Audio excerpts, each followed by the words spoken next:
this matter, and also for posterity, because traditions and precedent are important, I rise under Article 75 on the conduct of state officers, Mr. Speaker, and I beg to read, and I shall be very quick. A state officer shall behave, whether in public, an official in private life, or in association with other persons, in a manner that avoids any conflict between personal interests and public or official duties, compromising any public or official interest in favor of a personal interest.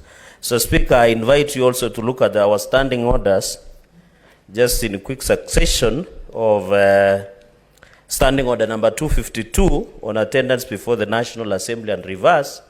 So, Speaker, Mheshimiwa Silvanus Osoro is a member of Parliament of South Mugirango, where the Deputy Governor is facing impeachment allegations. Number 2 is the Majority Chief Whip in the National Assembly, Mr. Speaker.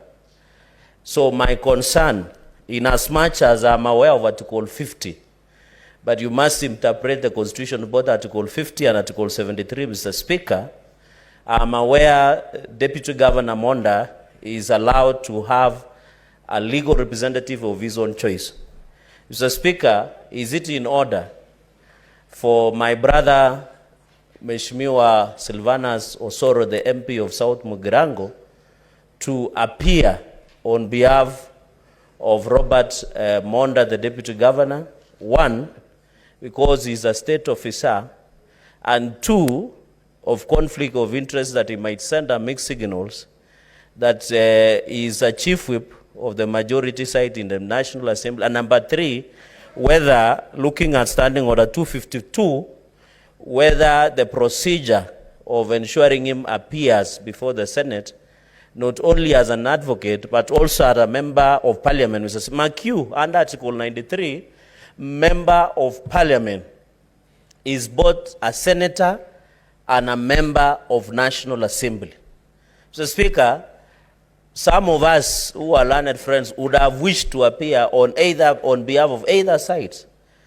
If we allow Honorable Osoro to appear, it means as a member of Parliament, as defined under Article 93 of the Constitution, we can also appear on behalf of either sides that are bringing impeachment motions, Mr. Speaker. And number 2, and finally, it is in the public domain, and this will be my conclusion, that the governor of Kisii, Mheshimiwa Simba, and Honorable Silvanus Osoro have had a public altercation.